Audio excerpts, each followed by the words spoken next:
Yeah. This is Karen with newclevelandradio.net, and it is time for Heart Mojo with Melinda Smith. And Melinda, it's been a while. We've both been going through some crazy things this past month, but you've got a great guest on today. So give us a little bit of background. Well, my guest is Gloria Treister. We have known each other, hate to admit it, over 30 years. That's a long time, giving away my age here. And she's always been interested in participating in an industry of holistic health and wellness. And how do you stay well and live your best life as long as you can? And there are ways you can make changes that hopefully will bring you there. So first, welcome again, Gloria. And I'd like to know how you even got in this industry. What did you do before? Such an interesting journey I've had, because really right before I got into healthcare, I had bought a franchise of photographic art galleries, and I really thought that was what I was going to be doing. I love photography. It was something that really appealed to me. And then my husband's mother became ill, and their family business was a physical therapy clinic. His dad had been a doctor of physical medicine. He died young, and my mother-in-law kept it going. Well, she had cancer, and I helped her for the last year of her life with her business. And when she passed away, this was in 1980. So you're talking about how old we are, but Yeah, been around a while. Been in healthcare now for 44 years. The family asked me to take it over and wind it down. And I just never really got to the winding down part. I got very fascinated because in 1980, physical therapists were kind of more, like technical. They were, the doctor would say, put a hot pack here or whatever, put cold pack there, do some ultrasound. But really in 1980, things began to shift, and it began to be more hands-on therapies, a little bit more in prevention, not too much, but that's where I was taking it. And I kind of got interested in how the body could heal itself and what you needed to do to make that happen. And so I just started studying and getting more and more information. And through no intention whatsoever, I wound up running that company and owning it for 17 years. I bought it wow. from my husband's family. I grew it to 3 clinics. I sold it to a publicly traded company.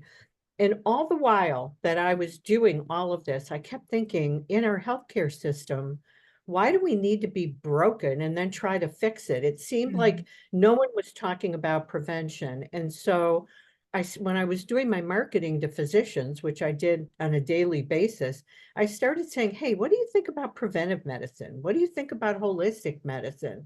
What do you think about sending people for physical therapy before the surgery so they can learn how to walk on crutches when they're not in pain? What about strengthening people before surgery? And honestly, people were not buying into that. The doctors were like, I don't understand. If they don't need it, why would we send it? And so it got very interesting to me. I really wanted to know what was going on. And so in the late 90s, I started adding things like nutrition to physical therapy and having preventive things and teaching exercise classes and bringing in acupuncture and things like that. So I wound up working for the company that bought my business. And it just seemed like the care wasn't there anymore. They had taken the care out of healthcare. And it bothered me. So I started to write a business plan for a holistic center with doctors and acupuncture and massage and energy work and supplements and even skincare, which I'm a big fan of. And so that's really what was the birth of Wellness Evolution. I opened in 2003. Think about that. That was 21 years ago. And everybody told me I was out of my mind. They said, great business plan, you did a good job, but nobody's paying for wellness. So, and they were right for a long time. I mean, it was very, very hard. People would call, they wanted the services, but then they'd say, oh, is it covered by insurance? And the minute that we said, no, it wasn't covered by insurance, they were like, okay, bye. So it really took a lot. And it wasn't until we got a really cool corporate contract with a global company that's headquartered here in Cleveland because their CEO believed so strongly in wellness and he wanted it for all of his employees. So that helped us quite a bit. I had that clinic until right before COVID, and decided that it wasn't really what I wanted to do anymore with the knowledge I had gained. And so I shut the clinic down, and now I do consulting, and I wrote my book, which we could talk about for a minute. Oh, And I absolutely. just love learning and teaching. I feel like if somebody said to me, what do you do? I'm a student and a teacher. I love to learn about health and wellness and share that knowledge with other people because there's so much information out there. People don't know what to do. And even the most motivated people will go out there and try to figure it out, but then they get confused and they're like, I don't know what to eat. I think I'll just go buy a bag of chips. And so it makes it hard for people. Well, there's so much online, Dr. Google, as they say. So some of it's good and some of it's not good. And so they don't really know where to turn. They don't, and it's information overload. I mean, you can find so many things that, like, if you want to know if you should eat eggs, right? You can Google that. You'll find someone who will say, no, don't eat eggs. Somebody else will say, yeah, you can eat eggs, but only the egg whites. And somebody else will say, no, you need the yolk. That's where all the nutrition comes from. And so by the time you're done with all of that conflicting information, you're confused and you really don't know what to do. And so my mission in life right now is education, wellness education. I want to simplify things for people because honestly, getting healthy, getting well is not that hard. It's easy. If you know what to do, it's easy, and it's not that hard to learn what to do. It really isn't. I really firmly believe that. So I'm working with a functional medicine doctor right now, and she and I are creating free master classes. We're also doing paid workshops on specific topics. And then for people who want a deeper dive, we're doing full-blown deep dive courses. And the whole idea is to bring functional medicine to the masses. It's for everybody. And it shouldn't just be for people who can afford $500 a visit, Right. $200 a visit, whatever doctors have to charge to cover their expenses. Yeah. So many of my listeners and people that I work with in the community are seniors. And so there's a challenge with that aging process. My mother-in-law used to say, getting old is not for the faint of heart. However, in discussion that you and I had previously, you can start to help yourself so you don't age that quickly or maybe reverse some of it. Can you tell me a little bit about that? Absolutely. You can prevent, you can manage, and you can reverse disease with lifestyle. And even if you are predisposed genetically to having an illness or a disease, 80% of that is modifiable through lifestyle. There's a whole new field of medicine built around that concept, which is called epigenetics. Epi meaning above, genetics. And what it really means is, and this is a functional medicine approach, and I think when I'm done with that, I'll explain that for our listeners who aren't familiar. But epigenetics just means that just because you have a gene, you know, somebody might say, hey, look, I'm going to get diabetes. I'm doomed. My mother has diabetes. My brother has diabetes. My aunt has diabetes. It's in my family. I'm going to get it. But the bottom line is, even though you have that genetic predisposition, you have that gene, it doesn't mean that that gene has to express itself. And that's the functional medicine term for that. So you can, through lifestyle, prevent that gene from fully expressing itself, and so that you won't get that disease. And that's true for fully 80% of chronic disease can be prevented and or reversed if you do get it through lifestyle behaviors. And once again, that's epigenetics.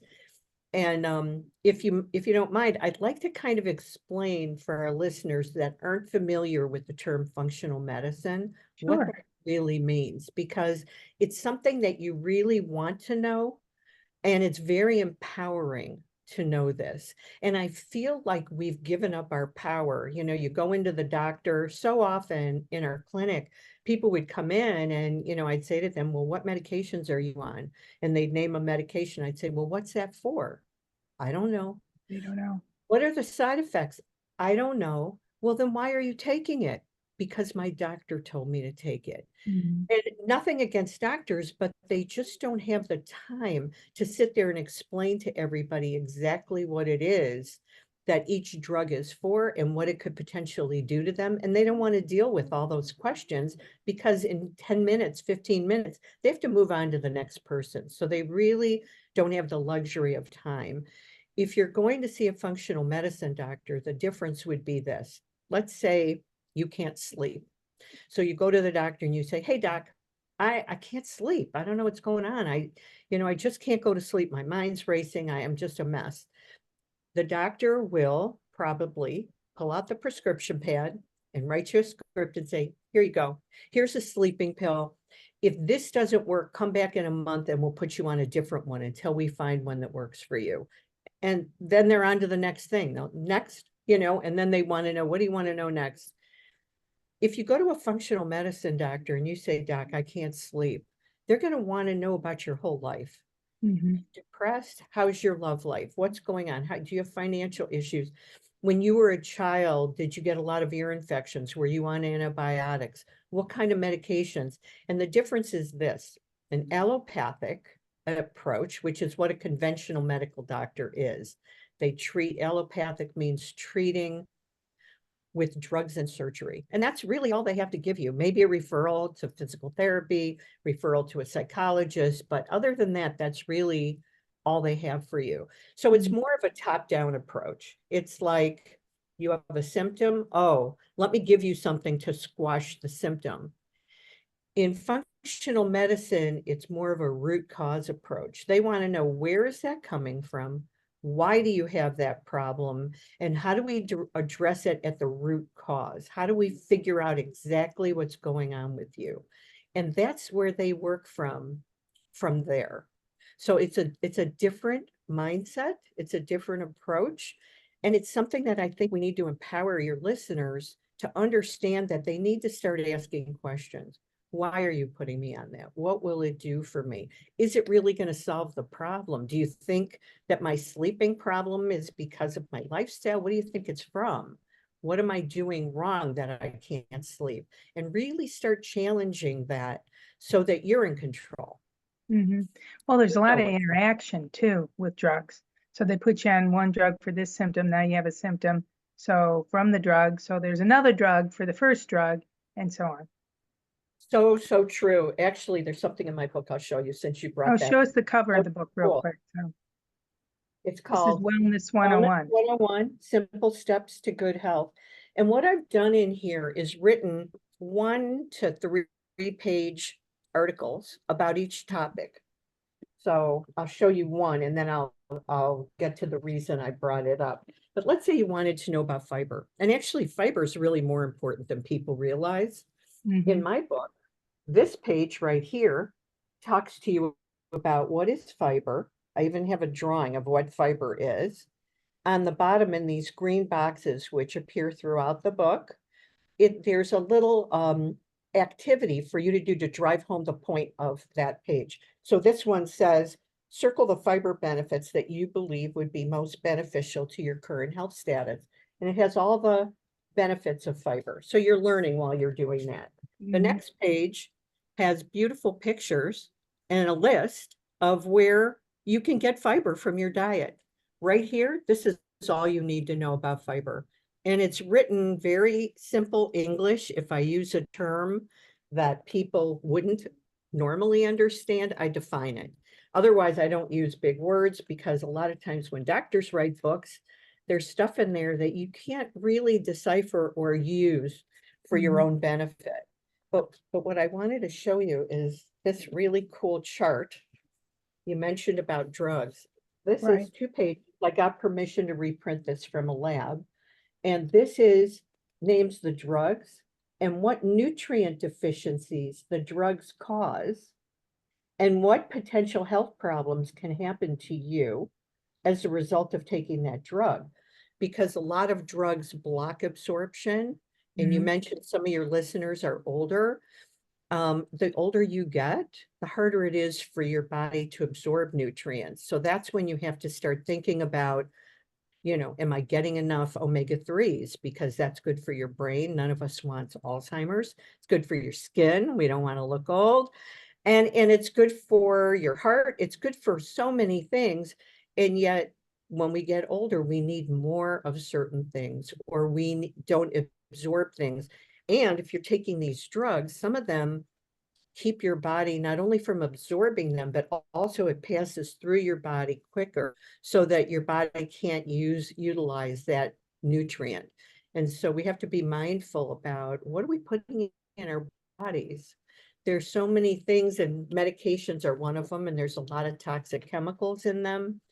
Another thing that I've done in here for people who are interested in nutrition for medical conditions, I've also made 20 of these where it's got a illness, some kind of a medical condition, and then all the nutrients that are important to that condition and what they do. So there's 20 different of the most common health conditions in there to help people know, wow, maybe I should be eating a food that has more zinc in it because I need zinc because I have whatever condition it is. So folate, vitamin, zinc is one for asthma. It's also for cognitive function. Zinc is something you don't want to be deficient in, but you can test all of that. And that's another difference between allopathic medicine and functional medicine, or a functional medicine approach, is that there are different lab markers that they look at and different reference ranges. And you and I talked a little bit about that, Melinda, but when I go get tested for my hormones, I don't want my numbers to be compared with the reference numbers for someone 72 years old, which is my age. I want to be measured against a 35-year-old because that's how good I want to feel. I don't want to feel 72. For God's sake, I want to feel like I did when I was in my 30s. Who wouldn't? And so you have to really wonder when someone's testing you, and conventional allopathic doctors don't test all the markers, that you're getting the information you need about your own unique biochemistry, because you are unique. There is no one else on the planet like you. I don't care if they're your identical twin, because of epigenetics, because of lifestyle and your environment, and all of those things play into your health. So you have to honor the fact that you're unique. Every single one of us is biochemically unique. It's based on our genetics, it's based on our lifestyle, our diet, the amount of toxic chemicals that we ingest and inhale. So we really need to be mindful of what's going on. I would say one piece of advice I'd love to give your listeners is listen to your body. Absolutely. It's constantly giving you messages.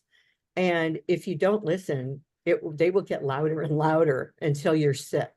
So just try to tune in to, we like to say, channel WYOU, and make sure that you're paying attention to yourself. Well, when I went through my cancer journey, there's a lot of chemicals, deadly chemicals that are pumping inside, right? And then they give you something to keep you from dying from the chemicals that they put in. And as you just said, listening to your body is key. And so what I did is, people talk about, oh, I'm going through chemo, I can't eat this, it makes me throw up. I'm nauseous. I was rarely nauseous, but I listened to what my body wanted to eat. And if that was eggs, it was eggs. If it was mashed potatoes, it was mashed potatoes. I didn't taste for all the things I liked before, but whatever I felt would taste good to me, that's what I did.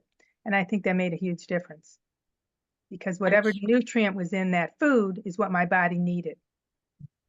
Yeah, and that brings me to talking just a little bit about food, because this is a really important topic. Mm-hmm.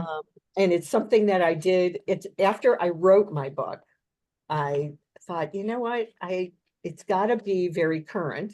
So the first thing I did was write about epigenetics. Mm-hmm. But the next thing I did was write an article called "What is Food?" I think we have a weird idea about what food really is. we sit down and we either like food or we don't like food. Oh, I don't like that. I'm not going to eat that. Oh, I like this candy or whatever it is. I'm going to eat that.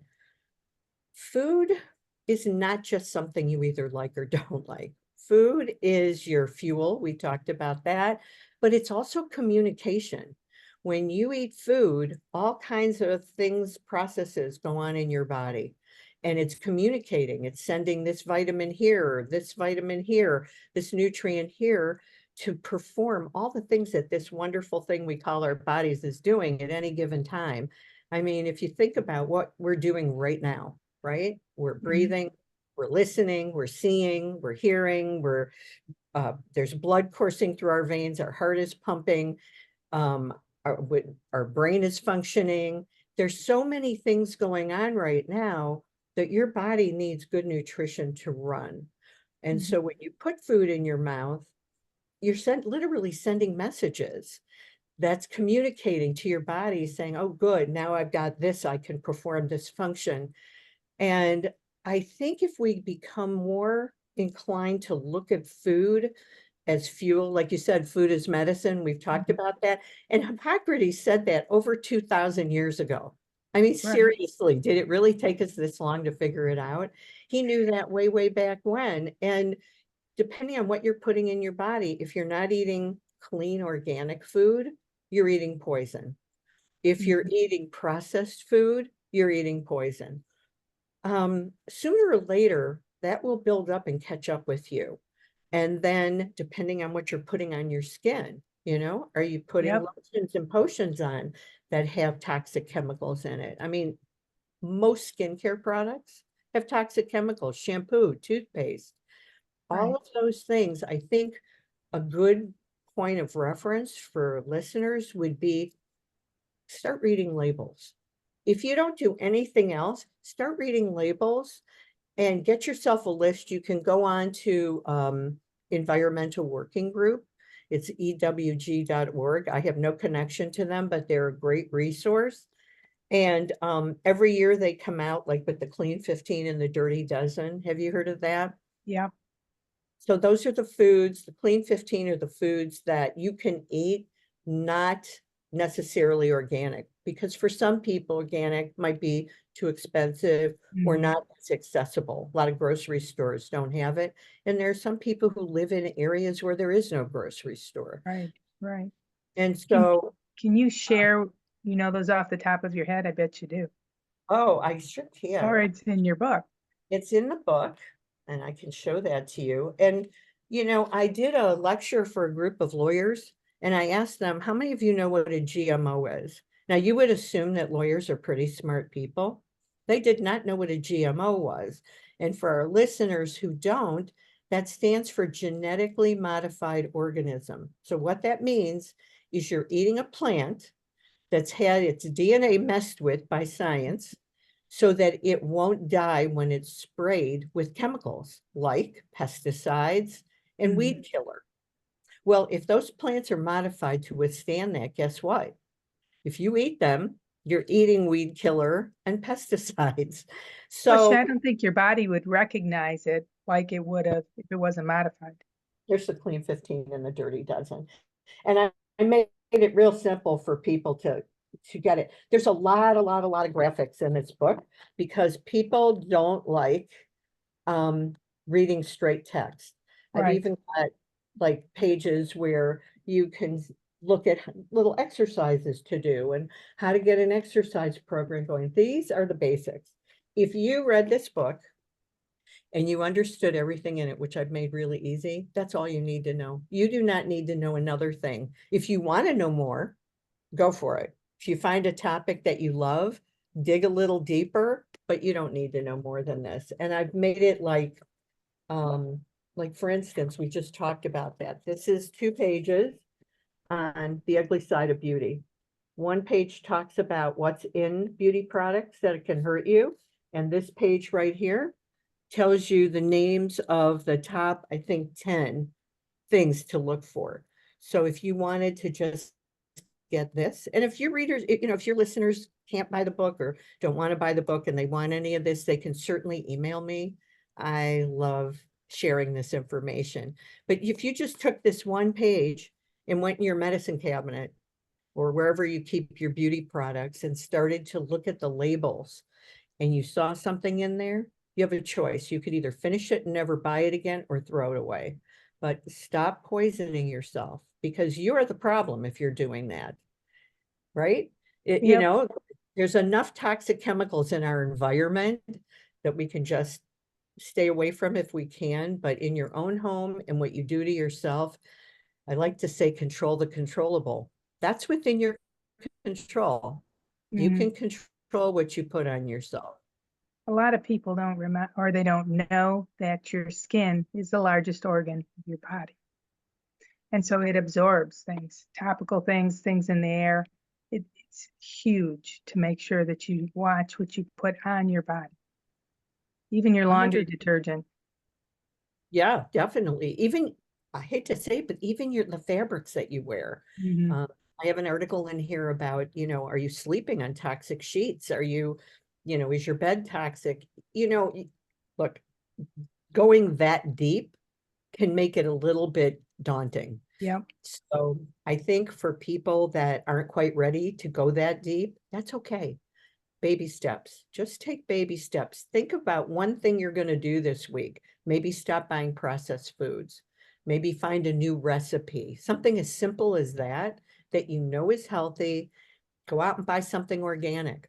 Whatever whatever you feel you can manage is fine. Even if it's just like starting an exercise program. Some people become overwhelmed. They're like, "Oh, I don't have an hour a day to exercise." You don't need to. You can do what I like to call exercise snacks. Just like you eat I a like that. snack, you can have an exercise snack. Like when your coffee's brewing in the morning, do 20 squats. Mhm. It all adds up. If you do, let's say you work in an office and you can take a phone meeting and walk around. Walk around. That's okay. Or see if someone in your office will do a walking meeting with you. Hey, instead of sitting in the conference room, let's just go for a walk. You can find creative ways to incorporate exercise and healthy eating and all the things that are important, even stress management into your life, right? You can take some deep breaths before you do a meeting and center yourself. There's so many little ways that you can trick that into a busy schedule, because we're all busy.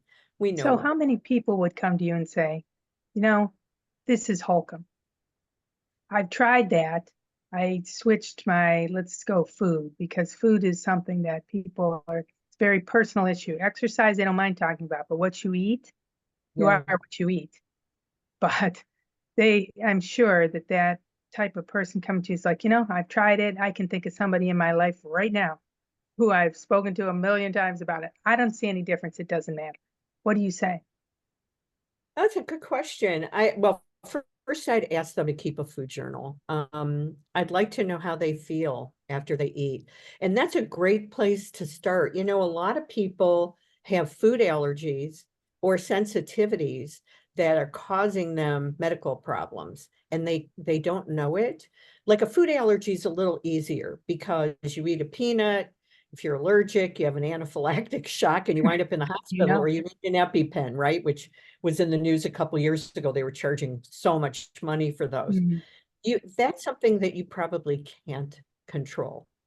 Although I do know some practitioners that can get rid of allergies. They call it NAET, and you can research that if you're interested. But what's interesting is a food sensitivity. If you have a food sensitivity to something and you eat it today, you may not get a negative reaction to that for 2 or 3 days. So it's really hard to connect the two. And the only way that I know to do that is to keep a food journal.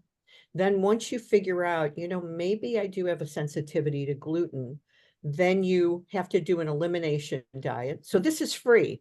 You don't have to go to a doctor for this. You just keep a food journal, figure out what you might be sensitive to, and then if you say, okay, I think it's this, I'm not sure, dairy maybe. Dairy, a lot of people have problems with, and there's a good reason for that. I mean, we're not baby cows.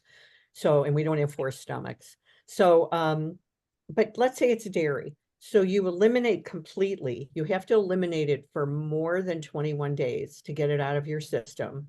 But after 21 days, you start adding it back in little by little and see how you feel. It's a very good way of handling that. And some people have unexplained migraines, they have headaches, they just feel crappy, they get diarrhea, they get constipation. Those things all can come from food sensitivities. Well, and your So- sensitivity can change with age. My mother was never allergic to dairy. And all of a sudden, recently, she's been having bathroom issues. And we thought all the meds that they have her on because she's had heart surgery and things like that. So we looked at the meds, but what we figured out was it was dairy because the day after she was a mess when she would have a large amount of it. She happens Yeah. to love whipped cream. So she puts whipped cream on everything. Who wouldn't?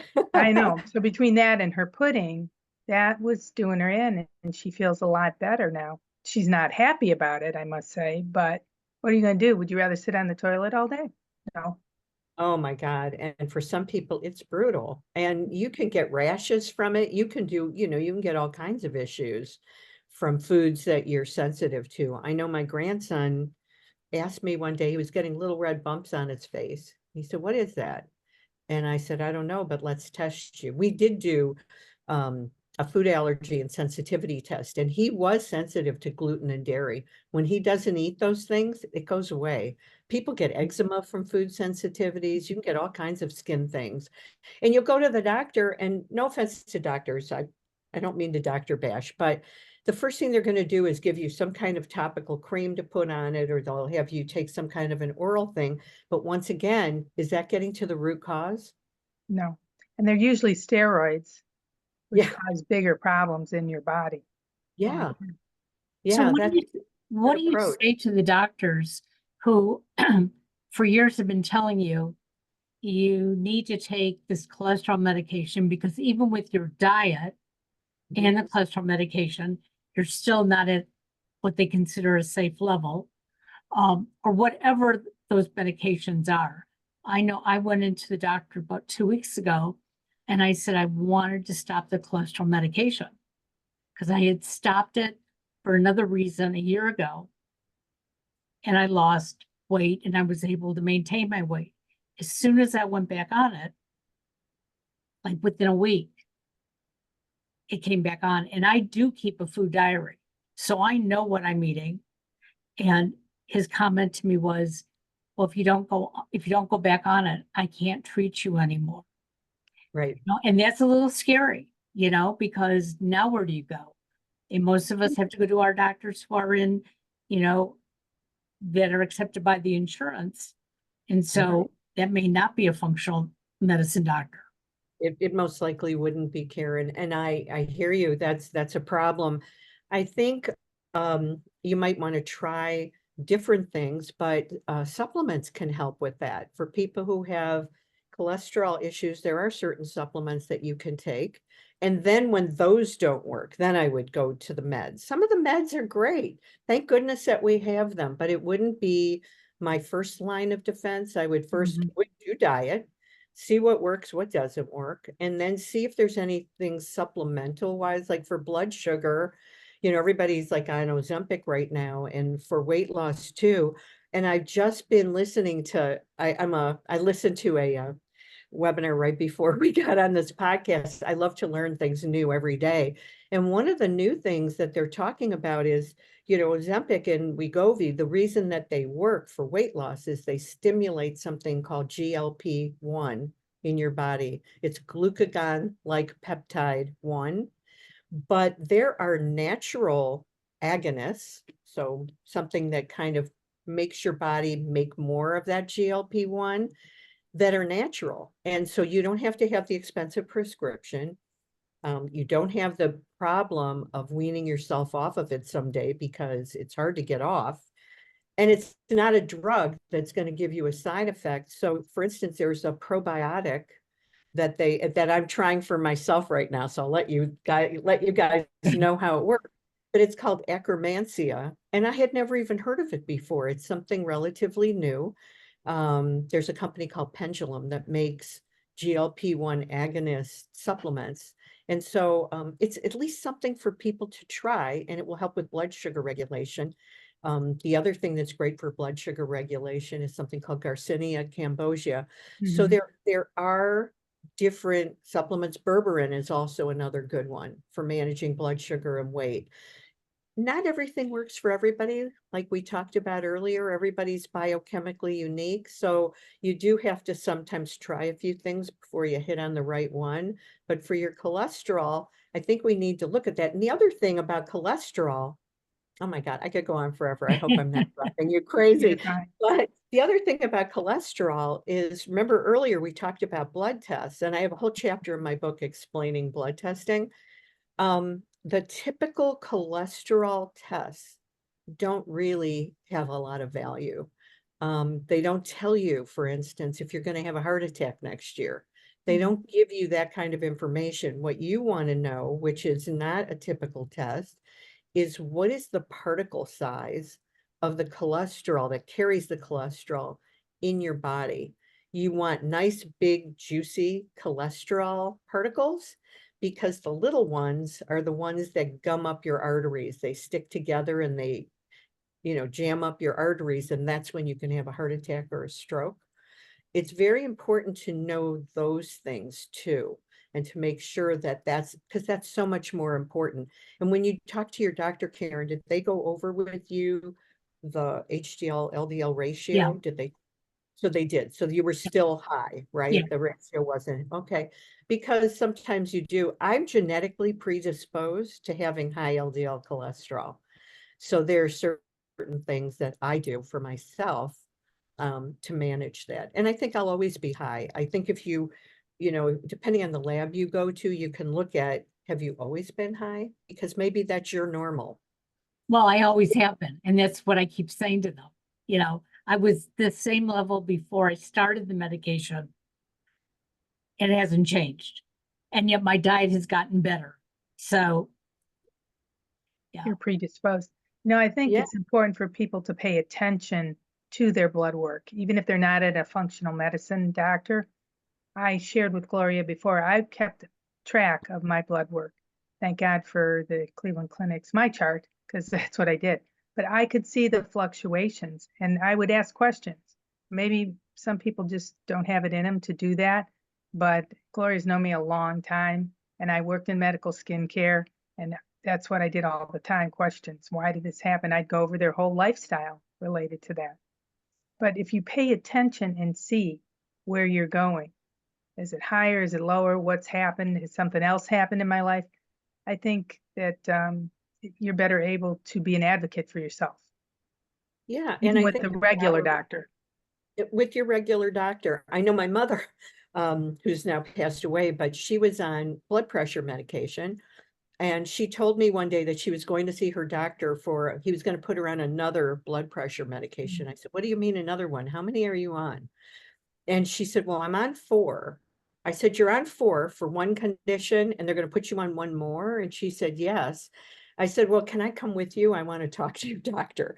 She's like, no, I like my doctor. If you come in, he's going to get mad at me and he's going to kick me out of the practice. I said, I promise I won't make your doctor mad. And I went with her and I brought fish oils and I brought another heart supplement that had hawthorn berry in it. And I can't think of the name right now, but it was something that was made out of fish scales of all things. And he examined her. I didn't say a word. And then at the end, he started writing the prescription. And I said, before you give her that, would you please see if she could take these? And I gave him the 2 bottles and he left the room. And I was like, oh boy, where'd he go? He came back 10 minutes later. He handed them to my mother and said, you can take these and we'll skip that prescription for now. And I said to him, when you left, where did you go? He went into his office and he went onto the University of Michigan School of Medicine website to look up what I had given her. And they have a pretty aggressive integrative medicine, and they have a much more of a functional mindset there. And they said, yeah, this is perfectly fine for you. And so he said to me, thank you for bringing it. I'm going to start recommending this for my other patients. So, sometimes if you present it the right way in Not a helpful, confrontation. because they don't know that stuff and it's not their fault. No, It's they're not not being taught taught. that in medical school Right. at all. I mean, you can talk about, I think they have, if I remember one of my friends who's a physician, maybe one day or so talking about nutrition and supplements. Everything else is drug related. Absolutely. Everything they learned. A friend of ours, son is married to a young woman who's in medical school now. And when she was finishing up her first year, she was studying for her exams. And I said, well, what are you being tested on? And she said, I had to learn 900 pharmaceutical drugs. I was like, 900? Are you kidding me? That's what they were testing her on. So that's what they're learning. It's crazy. Well, and they Um, also don't look at the whole picture. They're not taught to look at the whole picture. Whatever their specialty is what they know. They don't know anything but that. So now when you go into the hospital, let's say you go through the emergency room, you have a general doctor there. He may not be, but he's running the ER. You get admitted, you have a floor doctor that changes almost every day. So most of the time, the nurses know more about what's going on than the physicians because they're with these people and they see the differences that, if they're declining, but they're only taught to deal with one. So when she went in for her heart issue, I think she had 4 different doctors. oh my 4. gosh. And we talked about that, and this is another differentiating factor between a functional medicine approach and an allopathic approach, because a functional medicine approach recognizes that we are a system. Your heart doesn't work independent of the rest of your body. How could it? Everything is connected. And when you start getting into the specialties, I like to liken healthcare to a tree. Okay. The trunk of the tree is your traditional allopathic medicine, and all the specialties are up in the branches. When you get up there, you're either a heart or you're a bone or you're whatever that specialty is. Where you want to play is in the roots, all the things that feed into your health. But once you're up here, they don't look at you as a whole person anymore. You're just a part. Right. And that doesn't make sense. Everything has to work together. And so we want to have a whole systems approach when we're looking at our health. Right. You want to feed the roots. Wasn't that the reason why the hospitals went to this MyChart system, so that when you went to your specialist, all that information is there from other specialists and your regular doctor? I have an ear surgeon, and I walked in today and he said, is it your right shoulder or your left shoulder you're having trouble with? And I looked at him and I said, why are you asking? He said, because I'm working on your left ear. I don't want to hurt your left shoulder if that's it. I said, no, it is my right shoulder. And he wow. went and got a pillow for my right shoulder. So when he was working on my ear and I was leaning, I didn't get hurt. That's the first time I've seen them actually use my chart that way. But typically they don't. They'll They ask don't. the same questions over and over again. That's crazy. I Right. did want to share one story about my own health journey, because I've never had a story. Everybody's like, tell your stories, tell your stories. Well, I was never sick. And so recently, actually last summer, I had a bone density test, and I went to my primary care doctor and I said, I'm very concerned. It looks like I'm losing bone. And she said, yeah, you are. You're osteopenic. You're not quite osteoporotic. So when you come back a year from now, we'll put you on a medication to build bone. And I said, but I'm losing bone now. I don't want to spend a year waiting to lose more bone. Why can't we address it now? She said, no, don't worry about it. You're not that far gone. You can wait a year. So then I went to my functional medicine doctor, because I do go to one for my bioidentical hormones, which I have been taking. And I think it's a whole other conversation we could have for your listeners. But once you're in your 40s, your hormones start changing and you might need some help there. But I went to my functional medicine doctor and I said, when you order my test this time, I want you to pay attention to the fact that I'm losing bone, and let's figure out what's going on for me. So she added a few tests to the normal tests that she does. And when I went back to see her, she had all my test results on her desk. And I'm sitting across the desk from her, and she pushes everything out of the way except one test. And she leans forward like this, and she looks me straight in the face, and she said, "You need to take care of this right now." She said, "I won't even talk to you about your other hormones until you take care of this." Well, what she had done was she tested my parathyroid hormone and my blood calcium levels.